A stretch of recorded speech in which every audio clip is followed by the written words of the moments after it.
No more bitterness, hatred or greed. Paradise is the place we need. I feel the peace inside of me.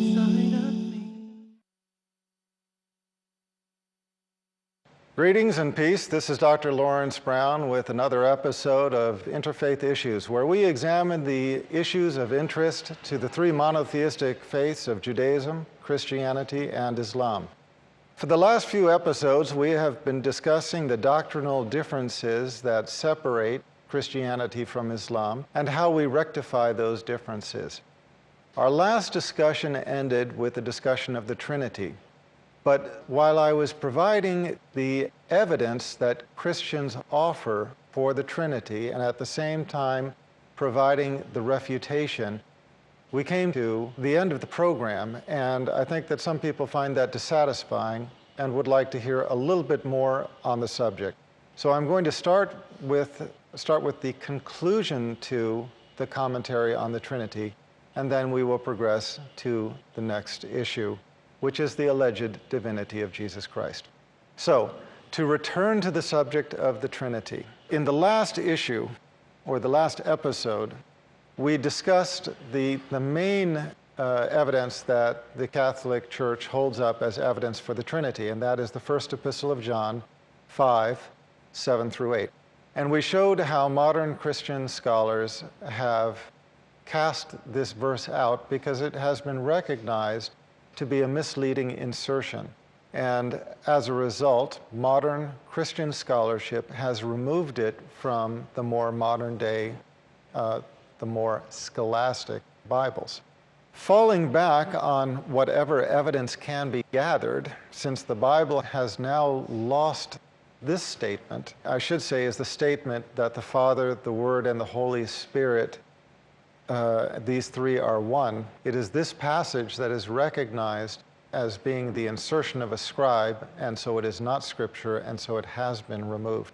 So, lacking that evidence for the Trinity, what evidence does the Church continue to propose as evidence to support the Trinity? Well, according to the New Catholic Encyclopedia, quote, "In the Gospels, evidence of the Trinity is found explicitly only in the baptismal formula of Matthew 28:19. Well, what is the baptismal formula of Matthew 28:19? In this verse, Jesus Christ is recorded as having commanded to his disciples, "Go therefore and make disciples of all the nations, baptizing them in the name of the Father, of the Son, and of the Holy Spirit." First of all, putting three names in one sentence does not mean that they share their essence. When we say lions and tigers and bears, oh my, what do we think of? If not lions and tigers and bears, separate entities.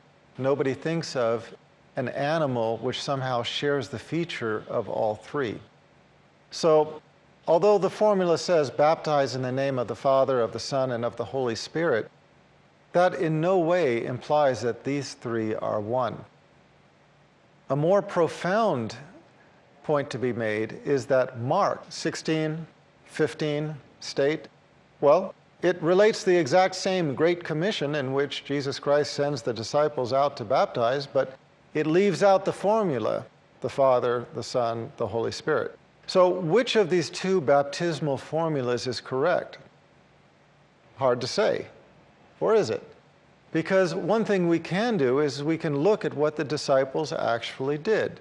And if we look at what the disciples are actually recorded as having done, they went out and baptized in the name of Jesus Christ. Well, what does this tell us? This tells us either that they did not do as they were told, which means that everything they ever said and did would be suspect, because we cannot rely upon them.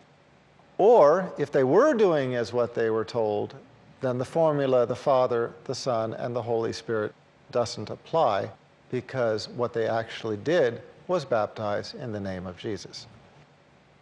Another evidence would be that in John 14:9, it relates that Jesus Christ is alleged to have said, quote, "He who has seen me has seen the Father." And you will find Christians who say this. Jesus Christ said, "He who has seen me has seen the Father." Well, there it is. He's saying, you're seeing me, you're seeing the Father. No. That's not what he said. He said, "He who has seen me has seen the Father." In metaphorical language, that can mean that you are seeing the representative who represents the revelation conveyed from the Father. Is there stronger evidence to support that viewpoint? Absolutely. Absolutely. In John 5:37, we read, quote, "You have neither heard his voice at any time nor seen his form." Jesus Christ stating that you have never seen God's form or heard his voice. And yet he is standing physically in front of them, telling them with his voice, saying, "You have not heard God's voice," and Jesus Christ is the one who is speaking. So if they're hearing his words and he is saying, "You haven't heard God's voice," obviously Jesus Christ cannot be God.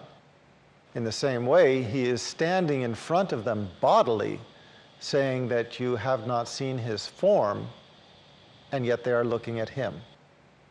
So if they have not seen God and they are looking at him, obviously he cannot be God. When all else fails, John 10:30 is cited as a reference. This is the verse that states, quote, "I and the Father are one." Oh, well, there you have it. I and the Father are one. Argument settled. No further discussion. Except for a few points.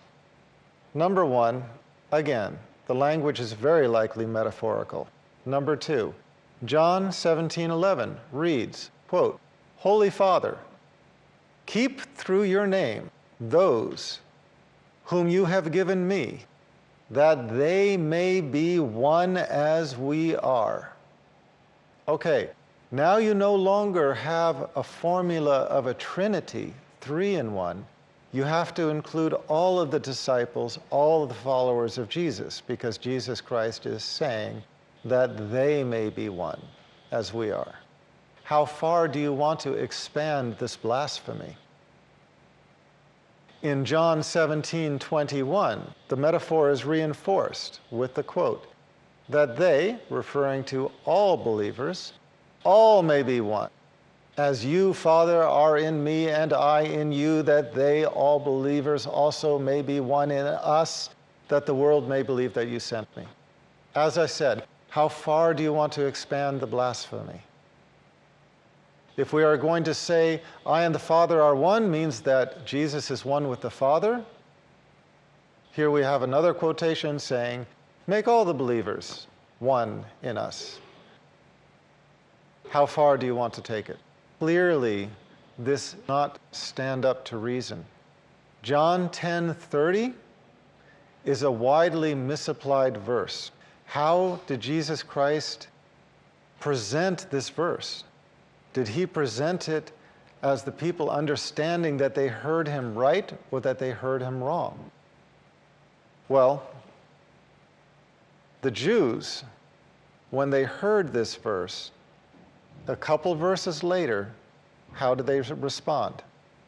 They respond by picking up stones to stone Jesus to death. What is his response? He asks them why. And they say, quote, "You being a man, make yourself God." We have jumped only from John 10:30 to John 23. Okay? We have gone from the quote, "I and the Father are one." The Jews picked up rocks to stone him. He asks why. They say, "You, being a man, make yourself God." Put yourself in the situation. If you were God, all-powerful, in control of the situation, you wouldn't be afraid of a few stones. You wouldn't be afraid of anything. You would stand up with the omnipotence of the Almighty, and you would say, You heard me right. I said it once and I said it again. That's not what Jesus Christ did. He stood up and told them, you heard me wrong. And went on to explain how in Jewish idiom, the language is metaphorical, and the Jews actually called their judges gods. Not sons of God, not children of God, gods. Is this surprising?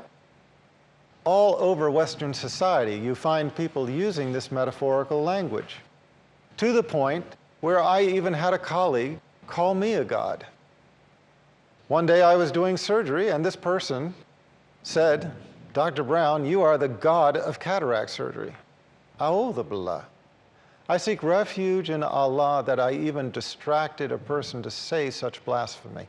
But how many times do we hear people saying, oh, he's the god of so-and-so. This guy is so good at such and such, he's like a god.